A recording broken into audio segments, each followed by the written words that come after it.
Assalamualaikum warahmatullahi wabarakatuh. Jumpa lagi dengan saya Pak D. Alvan. Salam sehat dan salam bahagia selalu. Semoga dengan bahagia kitanya, insya Allah imun tubuh kita akan naik sehingga kita tidak akan mudah sakit.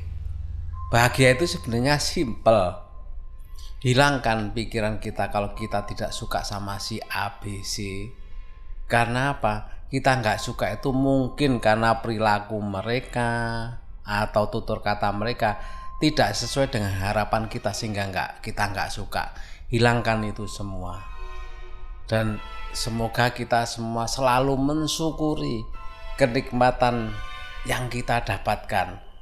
Jangan kekurangan yang kita ada, kenikmatan yang kita ada. Mari kita syukuri supaya kita tetap bahagia. Kita selalu diberi kesehatan jasmani maupun rohani. Semoga sedulurku semuanya selalu dilimpahkan dan dimurahkan rezekinya, tidak kekurangan suatu apapun, dia jauhkan dari mara bahaya. Amin. Untuk kali ini saya akan membawakan kiriman dari Mbak Sasha. Kebetulan Mbak Sasha ini ternyata juga pernah mengalami pengalaman mistis dan ingin berbagi dengan sedulurku semuanya di Dongeng Tengah Malam.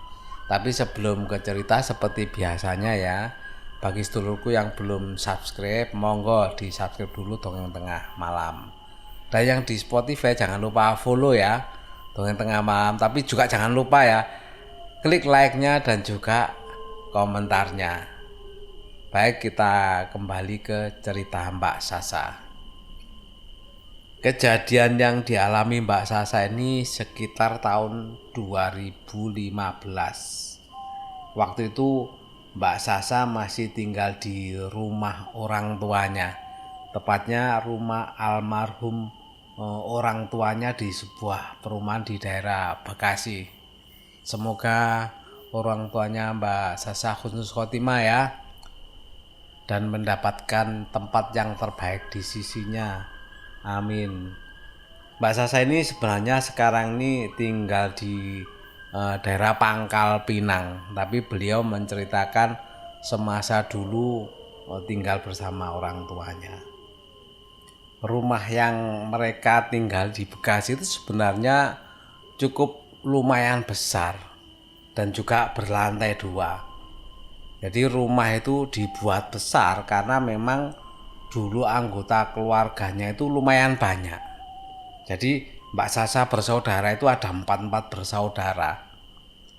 Di lantai 1 atau lantai bawah itu adalah kamar kedua orang tuanya.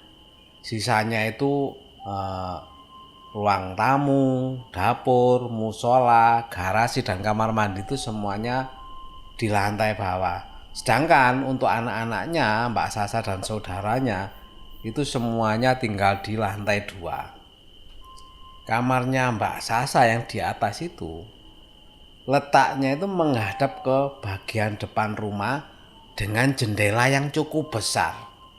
Jadi kalau bisa digambarkan ya, jendela itu ukurannya ya dari plafon itu sampai ke lantai jendelanya itu. Jadi saat gordennya itu dibuka, matahari itu memang dapat masuk langsung ke kamarnya Mbak Sasha ini. Jadi seperti apa ya, pembatas hanya kaca gitu loh, karena saking besarnya jendelanya itu. Tapi sebelum lanjut ke cerita, flashback dulu ya. Jadi papa dan mamanya Mbak Sasha itu meninggal di tahun 2014 karena penyakit stroke. Setelah meninggal kedua orang tuanya ini, kakak-kakaknya kan sudah mulai menikah satu persatu. Jadinya ya rumah itu mereka tinggali hanya berdua. Jadi Mbak Sasha dan adik bungsunya. Lah, semenjak mama dan papanya itu meninggal, kakak-kakaknya kan sudah menikah. Dan mereka jadinya nggak tinggal di rumah itu lagi. Makanya rumahnya itu jadi sepi banget dan sering kosong. Karena apa? Karena selain Mbak Sasa juga sering pulang malam dari kantor, adiknya ini juga sibuk kuliah. Jadi kebanyakan tuh di kampus adiknya ini. Karena mereka berdua pulangnya sering malam ya. Makanya rumah itu jadi seperti hanya tempat untuk tidur saja ya waktu malam, atau tempat istirahat saja. Karena rumah itu tiap hari sepi, hawanya itu jadi terasa berbeda dan juga sedikit dingin semenjak mama, papa, dan kakak-kakaknya nggak ada lagi di rumah itu. Sebenarnya sih ada mbak yang kerja membantu untuk beres di rumah, tapi dia ini kerjanya kan cuma dari pagi sampai siang, jadi antara jam 7 sampai jam 2 siangan lah mbaknya ini membantu beres rumah. Pada suatu ketika, hari itu tepatnya hari Sabtu, Mbak Sasa ini memang sedang nggak masuk kerja, dan adiknya juga kebetulan sedang ada di rumah. Karena memang jarang di rumah ya, mereka ini terlalu sibuk kerja juga kuliah. Karena berkumpul ya dengan adiknya, hari itu rasanya Mbak Sasa itu senang sekali bisa berada di rumah itu, siaran di rumah. Jadi Mbak Sasa itu menghabiskan waktu di kamar saja yang di atas itu. Isinya leha-leha ya, atau bermalas-malasan lah. Baca buku, nonton TV, dan sebagainya. Sampai akhirnya sekitar sore jam 3, Mbak Sasa ini merasa ngantuk sekali. Karena memang seharian kan di kamar, lagi malas-malasan. Karena ngantuk, akhirnya Mbak Sasa pun tertidur sore itu. Di tengah-tengah tidurnya itu, sayup-sayup Mbak Sasa itu mendengar adiknya itu sedang main gitar. Tentunya di kamarnya ya. Kamarnya itu memang kebetulan tepat di seberang kamarnya Mbak Sasa ini. Karena itu kan awal-awal tidur ya. Karena tertidur akhirnya kan terlelap. Lah sudah terlelap gitu otomatis suara gitarnya kan sudah nggak terdengar lagi. Artinya kan benar-benar sudah terlelap tidurnya. Nggak lama Mbak Sasa ini merasa kaget dan terbangun karena mendengar suara seperti ada orang berkelahi di depan rumahnya. Jadi suaranya itu, kata Mbak Sasa, ribut sekali. Sampai terdengar seperti suara orang yang tonjok-tonjokan. Itu yang didengar di telinganya Mbak Sasa ya. Awalnya dipikirnya itu suara dari televisi sedang adegan pertengkaran seperti film drama kolosal lah. Karena Mbak Sasa baru terbangun, jadi nggak terlalu, nggak setengah sadar lah, masih setengah sadar. Nggak lama setelah terbangun itu, Mbak Sasa tiba-tiba dikagetkan dengan suara ledakan yang begitu besar. Sontak aja refleks ya, Mbak Sasa langsung meloncat ke jendela untuk melihat. Karena kok tiba-tiba terdengar suara ledakan seperti itu. Lah, Mbak Sasa pikir waktu itu ada tiang listrik yang konslet atau bagaimana ya. Karena ledakannya itu cukup benar-benar mengagetkan Mbak Sasa ini. Setelah terkaget refleks, otomatis Mbak Sasa kan langsung mendekati jendela untuk melihat apa yang terjadi.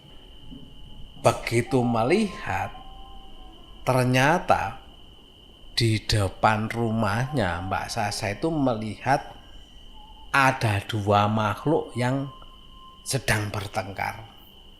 Ya memang pertengkarannya itu persis seperti adegan-adegan di dalam film drama kolosal. Kenapa Mbak Sasa di sini menyebutkan ada dua makhluk? Kok tidak menyebutkan ada dua orang yang sedang bertengkar? Karena Mbak Sasa waktu itu melihat bahwa dua yang bertengkar itu sepertinya aneh. Sepertinya bukan orang biasa. Jadi salah satu makhluk yang dilihat Sasa ini ya, makhluk itu kelihatannya sih nggak terlalu seram. Jadi berbentuk seorang bapak-bapak seperti berkebangsaan India. Bertubuh pendek gemuk, mengenakan pakaian seperti sultan, seperti gambar kartun. Kalau mungkin ada film Aladdin ya, itu yang orangnya gemuk gendut itu ya. Jadi itulah seperti pada dibungkus salah satu merek mie yang ada di Indonesia ya. Kan ada seperti Aladdin itu yang naik karpet itu. Salah satunya itu bentuknya seperti itu.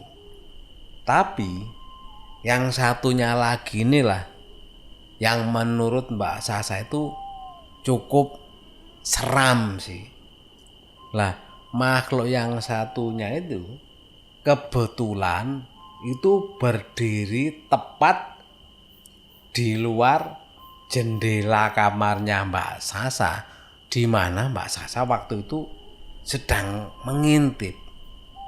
Jadi makhluknya itu harusnya tinggi sekali ya, karena posisi Mbak Sasa kamarnya itu kan ada di lantai 2. Lah sedangkan makhluk itu Mbak Sasa melihat, itu terlihat dari Mbak Sasa ngintip searah depan jendela kacanya Mbak Sasa itu makhluk itu berada, dan kepalanya makhluk itu hampir sejajar dengan kepalanya Mbak Sasa yang lagi ngintip lewat jendela tersebut. Bisa dibayangkan ya kira-kira tingginya seberapa. Kalau dia di bawah, anggaplah dari lantai bawah ke lantai 2 lebih kurang lah ya, antara 4 sampai 4,5 meter lah, lebih kurang ya. Itu nolnya lantai 2. Lah Mbak Sasa pada waktu itu kan berdiri ngintip ya, ngintip di jendela.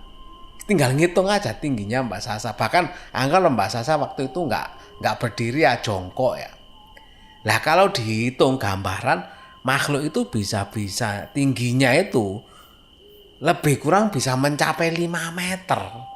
Jadi nggak salah kenapa Mbak Sasa mengatakan bahwa melihat dua sosok yang sedang bertengkar. Nah kenapa Mbak Sasa juga bilang bahwa makhluk satunya itu lebih menyeramkan. Jadi makhluk satunya itu menurut gambaran Mbak Sasa ya, badannya itu kurus kering seperti tulang yang dibalut kulit saja ya. Dan kulitnya itu berwarna abu-abu dengan bentuk tubuh keseluruhan itu seperti manusia pada umumnya. Tapi kulitnya itu abu-abu dan badannya itu kurus kering banget. Hanya mengenakan celana atau penutup bagian bawah tubuh saja. Tapi nggak sempat lihat secara detail sih apa yang dikenakannya itu. Soalnya Mbak Sasa waktu itu begitu melihat itu kan otomatis deg-degan ya. Deg-degan gimana, kan takut, kaget jadi satu. Dan Mbak Sasa juga nggak tahu yang tinggi itu makhluk apa namanya.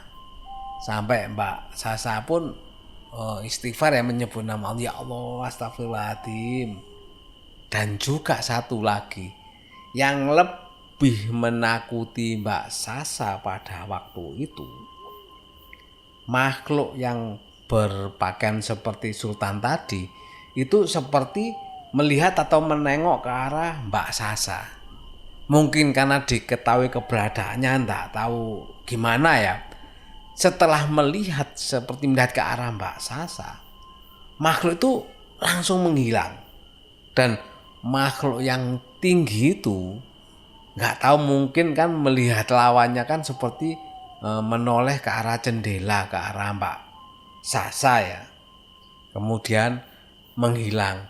Makanya makhluk yang tinggi itu akhirnya juga melihat ke arah Mbak Sasa. Nah Mbak Sasa pikir waktu itu kan Mbak Sasa ngintip kan makhluk-makhluk itu nggak tahu kalau diintip ya, karena memang Mbak Sasa melihatnya kan berada di balik gorden dan cuma mengintip saja. Jadi secara badannya Mbak Sasa dari luar itu sebenarnya nggak kelihatan. Apalagi Mbak Sasa waktu itu ngintipnya kan dari celah gorden yang cukup sempit sekali lah, cukup hanya mata saja didekatkan baru bisa ngelihat lah. Jadi harusnya mereka nggak tahu sebenarnya kalau lagi diintip sama Mbak Sasa. Lah, si makhluk tinggi itu sepertinya ngelihat ke arah Mbak Sasa itu. Bahkan Mbak Sasa merasa matanya Mbak Sasa itu seperti beradu sama-sama melihat dengan makhluk yang sosoknya tinggi itu. Begitu matanya mereka beradu, tiba-tiba nggak tahu kenapa Mbak Sasa merasa tulang-tulangnya itu seperti ngilu. Bahkan yang dirasa Mbak Sasa, hawa di sekitarnya itu jadi seperti dingin banget. Rasanya sampai Mbak Sasa itu nggak bisa gerak dan susah bernapas. Dan makhluk itu masih terus ngelihat ke arah Mbak Sasa. Dan badannya itu berbalik menghadap ke jendelanya Mbak Sasa ini. Sambil masih melihat ke arah Mbak Sasa, makhluk ini mukanya itu sambil nyengir lebar. Dan mukanya itu menurut Mbak Sasa itu ngeri banget. Karena apa? Nyengirnya itu bibirnya ya. Bibirnya lebarnya itu sampai ke kuping. Dan kelihatan gigi-giginya itu yang besar-besar. Kemudian selanjutnya sosok itu berjalan pelan banget mendekati ke arah Mbak Sasa. Ya Allah, serem banget katanya Mbak Sasa. Kayak sampai Mbak Sasa nggak bisa membayangkan gimana seremnya wajahnya makhluk itu. Bisa dibayangkan ya. Jadi makhluk itu nyengir tersenyum, tapi bukan senyum menyenangkan ya, nyengir ya. Mulutnya itu lebar sampai kuping, lebarnya mulutnya itu. Dan nggak lama setelah berjalan pelan ke arah Mbak Sasa, tiba-tiba makhluk itu ngeluarin suara. Tapi anehnya suaranya itu terdengar menggema ke seluruh penjuru ruangannya kamarnya Mbak Sasa. Dan dia bilang, lihat ya,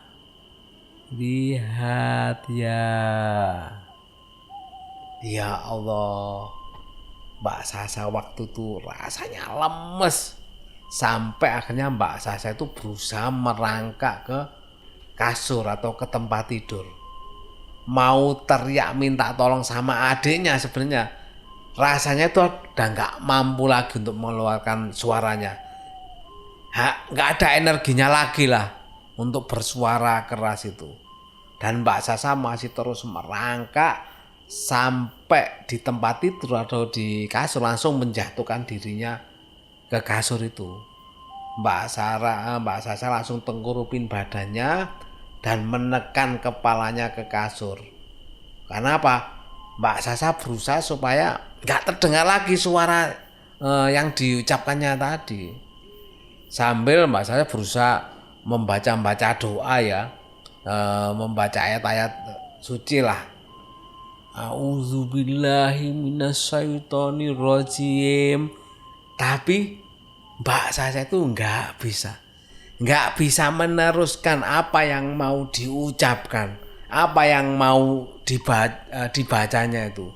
Bahkan badannya Mbak Sasa itu seperti tercekat, bahkan mau mengucap dalam hati loh nggak bisa.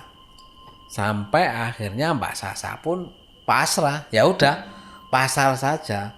Bahkan Mbak Sasa mengira mungkin bahkan meninggal ya, karena saking takutnya didatangi makhluk itu. Dan makhluk itu setelah mengucapkan yang tadi ya, mengucapkan lihat ya, itu sambil terkekeh-kekeh. Dan suaranya itu bergema di seluruh ruangan kamarnya Mbak Sasa itu. Terasa banget katanya Mbak Sasa itu. Rasanya tuh makin deket. Gak tahu Mbak Sasa nggak tahu pasti, tapi sepertinya dia itu, makhluk itu nembus ke kamarnya Mbak Sasa ini. Mbak Sasa pun masih tetap tekan mukanya ke dalam kasur karena sakit, takut supaya nggak ngelihat makhluk itu. Dan Mbak Sasa juga udah pasrah apa yang akan terjadi nanti, sampai akhirnya Mbak Sasa itu ngerasa tangannya itu mengusap-usap kakinya Mbak Sasa ini. Jadi istilahnya itu enggak mengusap atau meraba ya. Kakinya ini sampai ke dengkulnya.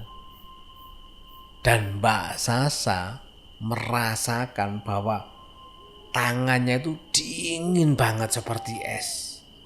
Dan jari-jarinya itu yang dirasakan Mbak Sasa itu panjang banget. Dan lagi-lagi dia bilang apa? Lihat ya, tadi lihat ya, hehehe. Mendengar itu katanya Mbak Sasa itu mau mati rasanya. Dadanya Mbak Sasa sampai terasa sakit banget saking takutnya. Dan dia masih mengusap-usap kakinya. Sampai nggak lama kemudian Mbak Sasa juga merasakan itu ada hawa napas ke arah dengkulnya. Jadi seperti dia itu mendekatkan mukanya ke dengkulnya Mbak Sasa gitu loh. Dan setelah itu Mbak Sasa merasakan dengkulnya itu seperti dijilat sama makhluk itu dan juga diisap-isap. Sampai Mbak Sasa dalam hati itu, ya Allah. Jadi badannya Mbak Sasa itu rasanya itu seperti mau meledak, menahan ngeri yang luar biasa itu. Mbak Sasa mencoba mendorong dirinya sekuat tenaga ya untuk teriakin nama Allah, minta perlindungannya ya. Allahu Akbar. Dan alhamdulillah akhirnya berhasil. Tiba-tiba kamarnya Mbak Sasa itu terang. Mbak Sasa langsung terduduk di kasur dan makhluk itu juga tiba-tiba hilang atau nggak ada. Dan seingat Mbak Sasa, waktu itu kan sepertinya masih sore. Ternyata sekarang itu sudah malam. Dan Mbak Sasa pun terbangun, terduduk di atas kasur sambil nepuk-nepuk bagian ulu hatinya ya, sambil mengatur pernapasannya karena masih sakit dan ngos-ngosan juga. Bahkan kepalanya Mbak Sasa juga masih terasa pusing banget karena barusan itu rasanya mencekam sekali buatnya itu. Tapi Mbak Sasa mengucap syukur alhamdulillah. Itu semua mungkin cuma mimpi. Setelah itu Mbak Sasa coba mengecek jam tangan dan melihat waktu. Ternyata waktu sudah menunjukkan pukul 7 malam. Jadi Mbak Sasa waktu itu kan berarti ketiduran. Sebelum maghrib sudah ketiduran.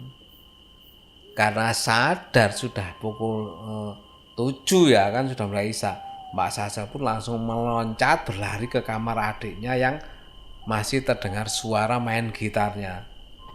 Begitu masuk ke kamar adiknya heran. Kok Mbak Sasa ini ngos-ngosan dan penuh keringat? Habis ngapain lu? Tanya adiknya heran. Mimpi setan, tadi gue serem banget.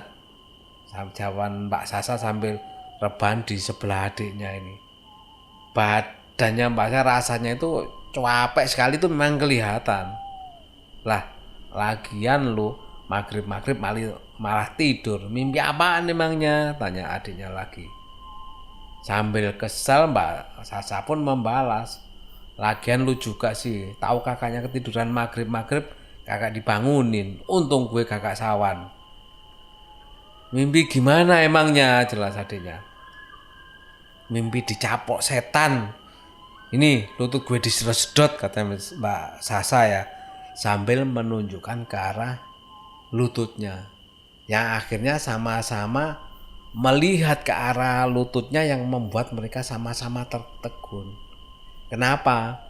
Ternyata di lututnya Mbak Sasa, di bagian di mana tadi makhluk itu menjilat, tiba-tiba itu ada bercak lebam atau memar yang besar, ya sebesar kepalan tangannya Mbak Sasa lah. Tapi yang jelas bukan karena kepentok ya, karena Mbak Sasa nggak merasakan tadi kepentok benda apapun. Dan saat memar lebam itu dipencet-pencet di bagian yang lebam itu nggak terasa sakit atau ngilu sama sekali. Melihat itu, adiknya Mbak Sasa langsung melotot ke arah Mbak Sasa. Terlihat super khawatir lah. Lu nggak apa-apa ini? Nggak tahu juga, semua aja nggak apa-apa, kata Mbak Sasa. Dan Mbak Sasa pun setelah melihat bahwa ternyata ada lebam di dengkulnya yang dijilat tadi, Mbak Sasa pun jadi ragu. Yang dialaminya tadi itu mimpi apa beneran? Udah, sholat dulu sana, kata adiknya. Boy, gue lagi dapet, kata Mbak Sasa yang juga baru ingat bahwa saat itu Mbak Sasa sedang berhalangan sholat. Oh ya, boy itu panggilannya Mbak Sasa untuk adiknya. Adik, gak mau gue iparan sama hantu, kata adiknya bercanda. Hus, sembarangan ngomong. Kemudian adiknya pun beranjak mengambil wudhu dan sholat di pinggir kasurnya Mbak Sasa di mana lagi rebahan. Setelah selesai sholat, ternyata adiknya Mbak Sasa ini melanjutkan untuk ngaji di sebelahnya Mbak Sasa ini. Karena masih merasa takut ya Mbak Sasa, akhirnya Mbak Sasa pun tidur di kamar adiknya ini. Pas sisanya adiknya itu sholat di situ lagi dan ngaji lagi di sebelahnya Mbak Sasa. Alhamdulillah sih, kata Mbak Sasa, nggak ada kejadian kelanjutannya. Cuma memarnya yang dialami Mbak Sasa itu baru hilang sekitar 3 hari setelah kejadian tersebut. Itu tadi cerita mistis yang dialami Mbak Sasa ya. Cukup mengerikan ya.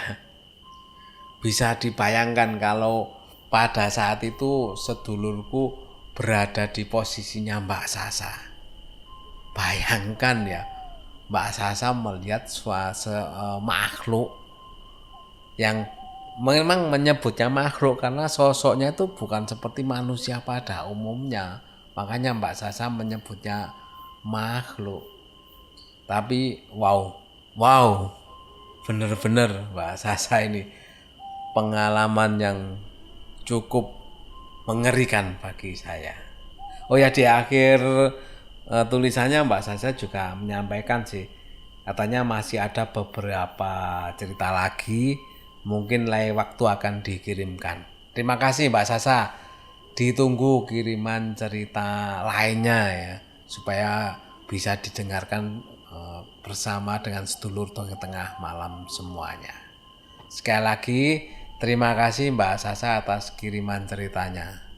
Dan bagi sedulur Dongeng Tengah Malam yang ingin berbagi cerita, monggo ya, bisa kirim cerita via emailnya dongengtengahmalam@gmail.com. Monggo silahkan dikirim ke situ, nanti kita berbagi, diceritakan di Dongeng Tengah Malam ini.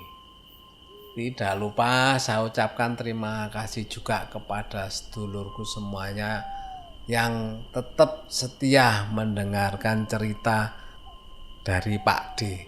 Semoga kalian semua selalu diberkahi oleh Allah Subhanahu wa taala. Amin. Sebelum saya akhiri, saya ingatkan lagi sedulurku, monggo yang belum subscribe di-subscribe dulu, yang di Spotify di-follow dulu. Monggo silakan, gratis. Baiklah, itu tadi cerita untuk episode kali ini. Saya Pak De Alvan dan saya akhiri. Wassalamualaikum warahmatullahi wabarakatuh.